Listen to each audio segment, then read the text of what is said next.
मी इथेच थांबू ना.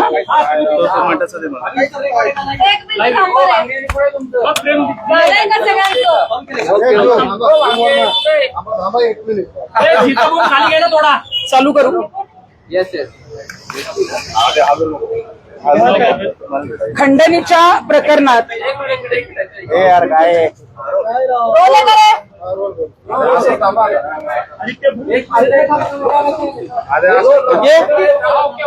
खंडणी प्रकरणात आणि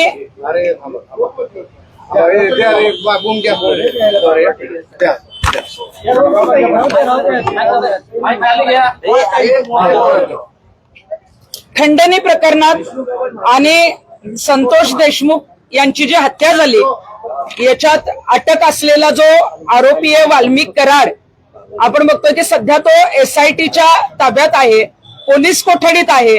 आणि पोलीस कोठडीत यासाठी ठेवलेलं आहे की त्याचे लोकेशन्स तपासण्यात यावेत. खरं तर जेव्हा ही हत्या झाली तेव्हा महाराष्ट्रभर लोक रस्त्यावर उतरले होते, आक्रोश होता, पोलीस त्याला शोधत होते. आणि आम्हाला खात्रीला एक माहिती अशी कळालेली आहे की नाशिक जिल्ह्यातील दिंडोरी येथे जो आश्रम आहे तिथे 15 डिसेंबर आणि 16 डिसेंबरला वाल्मिक कराड आणि विष्णू चाटे हे मुक्कामाला होते आणि 17 तारखेला ते जे आहेत ते त्या आश्रमातून निघालेले आहेत. खरं तर नाशिक जिल्हा हा बीड नगर याच्या जवळ आहे, महाराष्ट्रात आहे. एवढा गोंधळ सुरू होता तरी सुद्धा पोलिसांना हे आरोपी कसे सापडले नाहीत. आणि आपण बघतोय की तिथं आध्यात्मिक स्थान आहे, दिंडोरीला जो आहे तो आश्रम आहे, आश्रमाचा जो परिसर आहे त्याच्यामध्ये त्यांना का ठेवलं गेलं. त्यांना आश्रमामध्ये जर वास्तव्य दिलं गेलं असेल तर तिथले जे कोणी प्रमुख असतील त्यांच्यावरही गुन्हा दाखल झाला पाहिजे. SITच्या अधिकाऱ्यांनी आणि CIDच्या अधिकाऱ्यांनी हा तपास करणं गरजेचं आहे. आणि सगळ्यात धक्कादायक माहिती ही अशी आहे की जेव्हा वाल्मिक कराड पुण्यात सरेंडर करणार होता त्याच्या आधी 2 ते 3 दिवस आधी म्हणजे या जानेवारी 2025ला CIDचं पथक त्या आश्रमावर गेलेलं होतं. आणि CIDची पथक गेल्यानंतर CCTV कॅमेऱ्यामध्ये वाल्मिक कराड आणि विष्णू चाटे तिथे दिसलेले आहेत. परंतु CIDच्या पथकाने हे पुढे का सांगितलं नाही किंवा ते दर्शनासाठी आले होते असं दाखवलं गेलं का हे प्रकरण दाबण्याचा प्रयत्न केला. याचा तपास जो आहे तो गृहमंत्र्यांनी केला पाहिजे. मी गृहमंत्र्यांना विनंती यासाठी करेन कारण ज्या महिलांनी माझ्याकडे ही तक्रार दिलेली आहे त्या महिलांनी सांगितलेलं आहे की गृहमंत्री देवेंद्रजी फडणवीस यांचे सुद्धा तिथे जे कोणी प्रमुख आहेत त्या आश्रमाचे मोरे त्यांचे चांगले संबंध असल्यामुळे हे प्रकरण उघडकीस येणार नाही. आणि या संदर्भामध्ये वाल्मिक कराड जो आहे, वाल्मिक कराडने मागच्या वर्षी देखील या आश्रमात जे काही चुकीचे प्रकार घडत होते या संदर्भात जानेवारी 2024ला त्यावेळेला शिंदे साहेब मुख्यमंत्री होते आणि तेव्हा सह्याद्री अतिथीगृहात जी आहे त्या संदर्भात बैठक लावलेली होती, मध्यस्थी केलेली होती. शिंदे साहेबांनी त्याच्यामध्ये जास्त लक्ष दिलं नाही परंतु त्यावेळेला सुद्धा वाल्मिक कराडने मध्यस्थी केली होती. आणि मला वाटतं की तेच उपकार फेडण्यासाठी त्याला आश्रय दिला असेल. परंतु जिथं आश्रय दिला जातो त्यांच्यावरही गुन्हा दाखल होणं गरजेचं आहे. परंतु आमच्याकडे माहिती येऊपर्यंत पोलिसांना हे का कळलं नाही.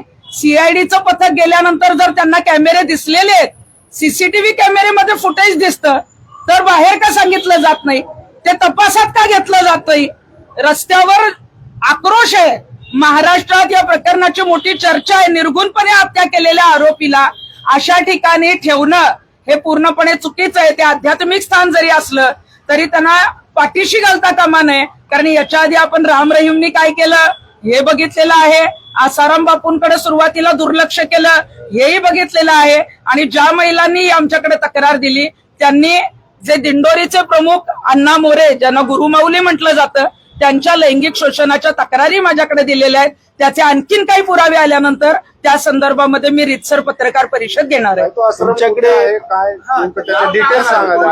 दिंडोरीला जो आश्रम आहे त्याचे मठाधिपती श्रीराम खंडेराव मोरे म्हणजेच गुरुमाऊली म्हणून ओळखलं जातं, जे टीव्हीवर सुद्धा आपण अनेक वेळा मार्गदर्शन किंवा सोशल मीडियावर आपल्याला मार्गदर्शन करतात. त्यांना अण्णासाहेब मोरे या नावाने ओळखलं जातं. स्वामी समर्थ प्रतिष्ठान किंवा स्वामी समर्थांच्या नावाने हा आश्रम आहे. त्र्यंबकेश्वरलाही त्याचे एक गुरुपीठ आहे. आणि या आश्रमामध्ये वाल्मिक कराड आणि विष्णू चाटे यांनी फरार असताना जो आहे तो आश्रय घेतलेला होता. महिलांचं जे लैंगिक शोषण आहे ते या मठाचे मठाधिपती अण्णासाहेब मोरे यांनी अनेक भक्त महिलांबरोबर केलेलं आहे. माझ्याकडे 3 महिलांच्या तक्रारी आलेल्या आहेत. त्या 3ही महिलांनी माझ्याकडे लेखी तक्रार दिलेली आहे. आणि या मठाचा मोठा विस्तार असल्यामुळं अनेक राजकारणी अनेक मंत्री या मठाच्या भक्त असल्यामुळं तुम्ही जर याच प्रकरणात कुठेही तक्रार दिली तर तुमचे तुकडे करून फेकून देऊ अशी त्या महिलांना जी आहे ती धमकी दिलेली आहे. त्यामुळे त्या महिलांनी त्यांचं कुठेही नाव न सांगण्याला जी आहे ती मला मनाई केलेली आहे. परंतु असे जे कोणी मठाधिपती आहेत मला वाटतं की त्याचे अनेक पुरावे त्या महिलांकडे आहेत. त्या संदर्भात मी वेगळी पत्रकार परिषद घेईन. कदाचित माझ्याकडे जे ऑडिओ आणि व्हिडिओ येतील तेही आपल्याला जे आहे ते पत्रकार परिषदेमध्ये दाखवेल. आश्रमात होता त्याला आश्रय तुम्ही दिला आणि तिथून तो बाहेर कधी पडला काय माहितीये तुमच्याकडे? आश्रमा जो दिंडोरीचा आश्रम आहे तिथे 15 तारखेला आणि 16 तारखेला जो मुक्काम आहे तो विष्णू चाटे आणि वाल्मिक कराड या दोघांनी केलेला आहे.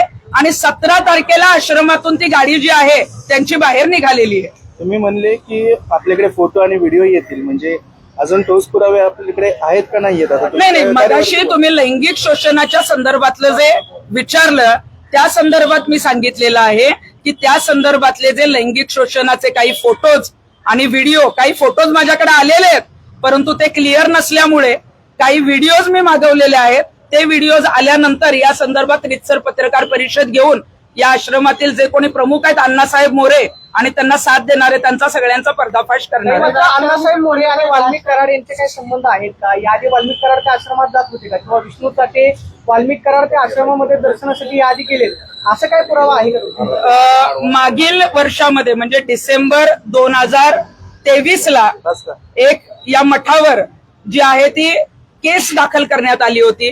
काही तक्रारी नाशिक जिल्ह्याच्या पोलीस स्टेशनला आलेल्या होत्या आणि त्या संदर्भामध्ये मध्यस्थी करण्यासाठी अण्णासाहेब मोरे यांची मध्यस्थी करण्यासाठी त्यांना या प्रकरणात पाठीशी घालण्यासाठी मग ते अपहाराचं प्रकरण असेल किंवा महिलांचं प्रकरण असेल याच्यामध्ये मध्यस्थी जी आहे ती वाल्मिक कराडनी केली होती. आणि जानेवारी 2024 ला सह्याद्री अतिथीगृहात वाल्मिक कराडने या संदर्भात बैठक लावली होती आणि त्या बैठकीला अण्णासाहेब मोरे यांचे चिरंजीव चंद्रकांत मोरे हे सह्याद्री अतिथीगृहात उपस्थित होते. तुमचा आक्षेप काय आहे? माझा आक्षेप हाच आहे राज्यभरात आक्षेप नेमका काय आहे की सरकारी यंत्रणा जाणून बुजून वाल्मिक कराडला वाचवलं जात आहे का? गृहमंत्र्यांचा त्यांच्या डोक्यावरती हात आहे का? हा आक्षेप आहे का आपला? गृहमंत्र्यांनी सांगितलेलं आहे की मी कुणाला पाठीशी घालत नाही. परंतु गृहमंत्री साहेब जे सांगतात की गृहमंत्री आमच्या जवळ आहे त्यांच्याच आश्रमात वाल्मिक कराड लपतो कसा काय? आणि तो लपल्यावर पोलीस जेव्हा जानेवारीत जातात सीसीटीव्ही फुटेज मध्ये जर तो दिसत असेल तर ते का लपवलं जातं याचा तपास सुद्धा एसआयटीने केला पाहिजे. मग सरकारी यंत्रणा आतापर्यंत आम्हाला वाटत होतं सरकारी यंत्रणा 100% चांगलं काम करते परंतु सरकारी यंत्रणा मग कुठंतरी वाल्मिक कराडला वाचवण्याचा प्रयत्न निश्चित करते. त्याला सहआरोपी करा सगळ्या प्रकरणात तुमची मागणी आहे का? 100% मी सांगितलेली माहिती ही खात्रीशीर आहे. सीसीटीव्ही फुटेज एसआयटीने तपासावे.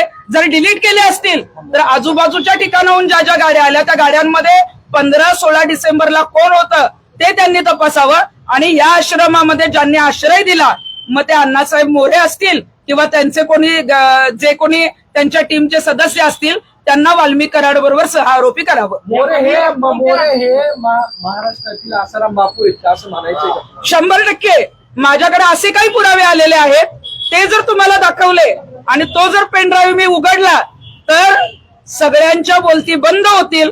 आसाराम बापू सध्या आतमध्ये परंतु दुसरे अनेक वर्ष आतमध्ये होते पण ते कुठल्या गोष्टीमध्ये कुठल्या गुन्ह्यामध्ये आतमध्ये होते आपल्याला माहितीये महिलांच्या लैंगिक शोषणात.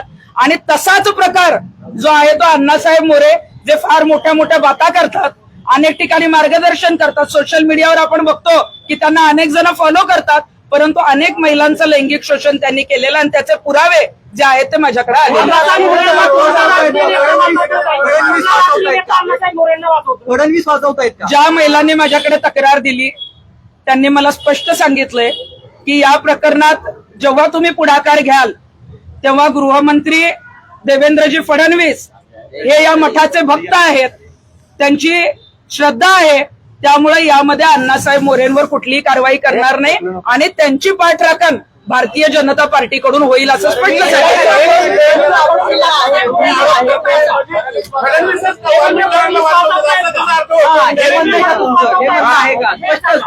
देवेंद्रजी फडणवीसांना मला स्पष्टपणे सांगायचंय की याच्या आधी तुम्ही गृहमंत्री म्हणून चांगलं काम केलंय, परंतु आतापर्यंत तुम्ही मुख्यमंत्री असून सुद्धा वाल्मिक कराडचा राजीनामा घेतला नाही, याचा अर्थ देवेंद्रजी फडणवीसच वाल्मिक कराडला वाचवलं. आणि तुम्ही बघितलं असं संतोष देशमुख हत्याकांड प्रकरणात मागणी केल्यानंतर वाल्मिक कराडला अटक करण्यात आली. या तपासावर तुम्ही आतापर्यंत काय कसं पाहताय? 2 मिनिटं, माझं एक चुकीचं वाक्य गेलं, आता मी परत करेक्ट करेन. धनंजय मुंडे हे मंत्रिमंडळात आहे. मुख्यमंत्र्यांना सर्वस्वी निर्णय घेण्याचे अधिकार असतात. ते जरी राष्ट्रवादी पक्षाचे मंत्री असले तरी महायुतीत आहेत आणि एवढे आरोप होऊन सुद्धा, त्यांच्या जवळचा व्यक्ती आतमध्ये असून सुद्धा रस्त्यावर लोक उतरलेली आहेत. महाराष्ट्रामध्ये वातावरण आपण बघितलं की बिहार सारखं झालंय, तरी सुद्धा मुख्यमंत्र्यांनी धनंजय मुंडेंचा राजीनामा घेतला नाही. याचाच अर्थ धनंजय मुंडेंच्या मागे गृहमंत्री जे आहेत देवेंद्रजी फडणवीस आहेत आणि त्यांची पाठराखण करतायत हे स्पष्ट होत आहे. तुम्ही देवेंद्र फडणवीस वाचवताय म्हटलंय, धनंजय मुंडेंचा राजीनामा मागताय. देवेंद्र फडणवीसांनी राजीनामा द्यावा का मग ते जर वाचवत असतील आरोपींना? जर देवेंद्रजी फडणवीस, अजितदादा पवार हे जर धनंजय मुंडेंना वाचवत असतील तर मला वाटतं की सत्तेवर या दोघांनाही राहण्याचा अधिकार नाही.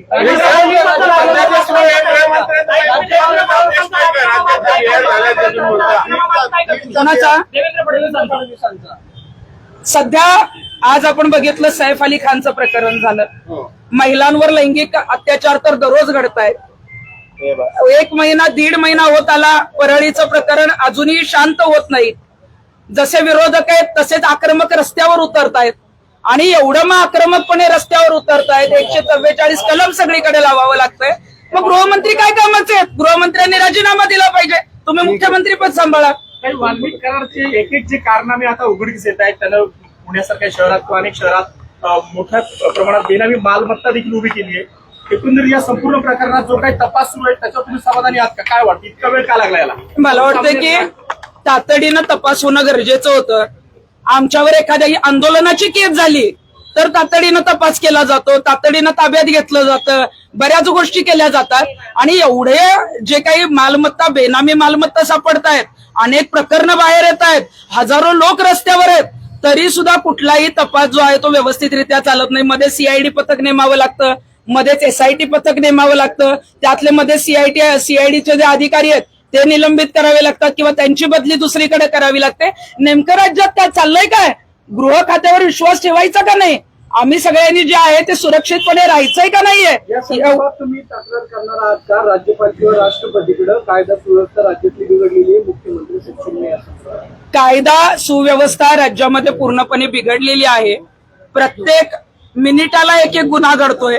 मोठमोठे जे आहेत ते गुन्हे अशा पद्धतीचे घडतायत की महाराष्ट्राला बिहार व्हायला वेळ लागणार नाही आणि तसं सध्या चित्र पण आहे. त्यामुळे मला वाटतं की महायुतीचं सरकार जरी बहुमताने आलेलं असेल तरी सुद्धा तुम्हाला जर ते सांभाळता येत नसेल, तुम्हाला जर राज्याला न्याय देता येत नसेल तर निश्चितच मग मुख्यमंत्र्यांनी राजीनामा दिला पाहिजे. आणि मग लवकरच या संदर्भामध्ये त्यांनी जर तातडीची पावलं उचलली नाही तर मात्र मग राज्यपालांची भेट घेऊन आम्हाला त्यांच्या राजीनाम्याची मागणी करावी लागेल. ज्या आश्रमावर आरोप करताय त्या आश्रमाची चौकशी व्हावी अशी तुमची मागणी आहे का? ज्या आश्रमाच्या संदर्भात मी इथं वक्तव्य केलेलं आहे, जो दिंडोरीचा श्रीराम मोरे म्हणजे अण्णासाहेब मोरेंचा आश्रम आहे, त्याची संपूर्ण चौकशी झाली पाहिजे.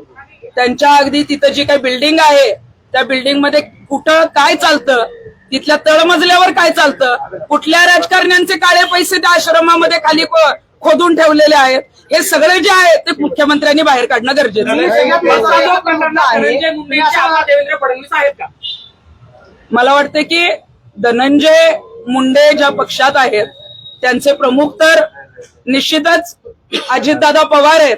परंतु जेव्हा करुणा मुंडे माझ्याकडे एकदा तक्रार घेऊन आलेल्या होत्या तेव्हा त्या मला सांगत होत्या की मी जेव्हा इंदोरला जायचे माझ्या घरी तेव्हा मला विमानातून सोडायला धनंजय मुंडेंचे मित्र म्हणून देवेंद्रजी मला अनेक वेळा आलेले आहेत। मग आपण समजू शकतो की धनंजय मुंडेंचे मित्र जर देवेंद्रजी फडणवीस असतील तर तपास सरळ मार्गी कसा होईल?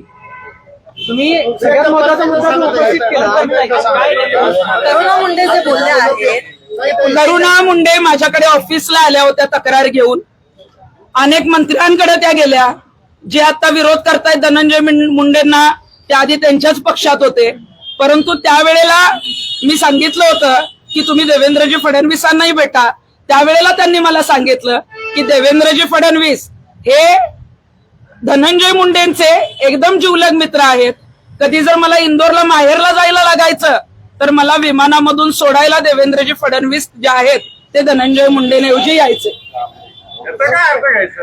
नाही, याचा अर्थ हेच आहे की मैत्री आहे, दाखवायचं वेगळं आणि करायचं वेगळं। आतापर्यंत खरोखरच देवेंद्रजी फडणवीसांवर मोठा विश्वास आहे आमचा, परंतु राजीनामा जर घेतला असता तर पुढे गुन्ह्याचा तपास होईल। मोका दाखल झाला, पण मोकाही कधी दाखल झाला? जेव्हा कोणीतरी टॉवरवर चढतं तेव्हा, कोणीतरी रस्त्यावर उतरतं तेव्हा।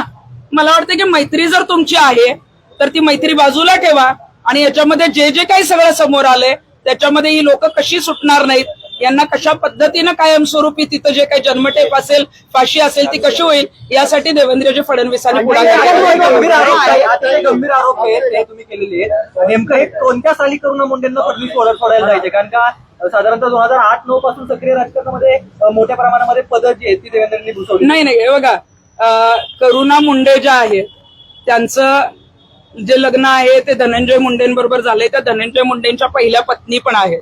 त्यामुळं साधारण 2005च्या आधीचा तो कालावधी असेल, एक्झॅक्ट मला साल सांगता येणार नाही, परंतु जी काय 1995 ते 2005च्या दरम्यान या ज्या काही गोष्टी आहेत त्याच्यामध्ये मला त्यांनी स्पष्ट सांगितलेलं होतं आणि त्यावेळी त्या मला म्हणत होत्या की ताई हमें तो न्याय नहीं मिलेगा क्योंकि उनका फ्रेंड ही जो है वो सीएम बना है, उनके जो नजदीक के लोक है। मग त्या अनेक वेळा सुप्रिया सुळेंकडे गेल्या, सुप्रिया सुळेंचे तर अक्षरशः जे आहे ते उंबरटे त्यांनी जिजवले, अजितदादांकडे गेल्या, परंतु कुठलाही गुन्हा कुठलीही कारवाई झाली नाही। उलट करुणा मुंडेंनाच खोट्या गुन्ह्यांमध्ये अडकवून जे आहे ते त्यांना बदनाम करण्याचा प्रयत्न झाला। वाल्मिक कराडनं मुख्यमंत्री एकनाथ शिंदे असताना जी बैठक घेतलेली होती ती महिलांवरती अत्याचार झाले म्हणून हे प्रकरण दाबण्यासाठी घेतलेली होती की आर्थिक व्यवहार काय झालेलं होतं? नक्की प्रकरण महिलांवर महिलेच्या अत्याचाराच्या संदर्भातला एक तक्रारी अर्ज नाशिकच्या पोलीस स्टेशनला दाखल झालेला होता आणि हे प्रकरण जर बाहेर आलं तर दिंडोरीच्या आश्रमाचे वाबाडे निघतील। तिथले जे प्रमुख आहेत, जानेवारी 2024ला जी आहे ती मीटिंग मुख्यमंत्र्यांबरोबर लावली होती।